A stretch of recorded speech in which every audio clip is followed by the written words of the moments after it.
Wait CMA exemption. जी हाँ दोस्तों, 3 fact मैं बताने वाला हूं इस पर्टिकुलर वीडियो में एग्जाम्शन से रिलेटेड, जो कि आसपास मार्केट में आपको वो झूठ और गलत देखने को मिलेगा, बट रियल बात कुछ और है।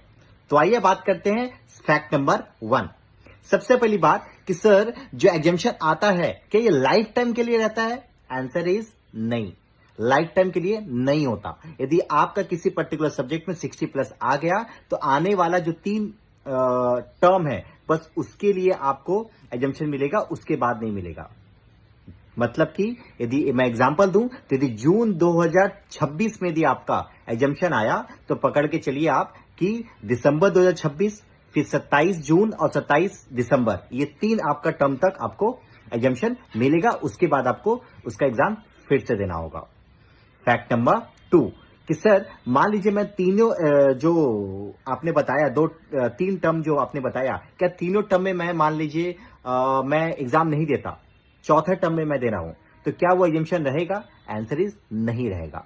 आपका एग्जाम देना और ना देना उससे कोई फर्क नहीं पड़ता और आपका जो एग्जाम्शन आपका लैप्स हो जाएगा यदि आपका 3 टर्म खत्म हो गया। मतलब पकड़ के चलो, आपके माइंड में रखना चाहिए 1.5 साल बाद खत्म।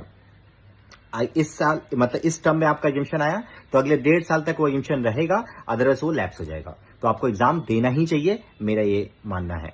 फैक्ट नंबर 3 कि सर मेरा मान लीजिए जून 2026 में किसी पर्टिकुलर सब्जेक्ट में 70 आ गया, तो मैं क्या अगले सब्जेक्ट्स में मतलब 40 40 40 एंड 70 आ गया, मतलब कि चारों सब्जेक्ट मिला के आपका आ गया 190, तो अगले बार जब मैं बैठूंगा तो क्या 70 मार्क्स काउंट करोगे? मतलब जो एग्जाम्शन आया तो उसमें 70 मार्क्स काउंट होगा कि 50? मतलब कि आउट ऑफ 3 सब्जेक्ट्स आपको 150 लाना है कि मतलब 70 जोड़ के आप पकड़ के चलो कि 130 लाना है। एंड आंसर इज 150 लाना है, ध्यान रखिएगा। मतलब एग्जाम्शन का ऐसा कुछ हिसाब है कि आप अगले जो टर्म में आप एग्जाम दोगे उसमें आपका 50 मार्क्स ही काउंट होगा, पूरा का पूरा 70 मार्क्स काउंट नहीं कर सकते। मतलब पकड़ के चलिए 4 सब्जेक्ट में आपने एक सब्जेक्ट में 70 प्लस लाया, तो जो 3 सब्जेक्ट बचेगा उसमें भी आपको 50% लाना, मतलब 150 मार्क्स लाना है। यदि आप 150 मार्क्स नहीं लाते हो तो आप फेल माने जाओगे।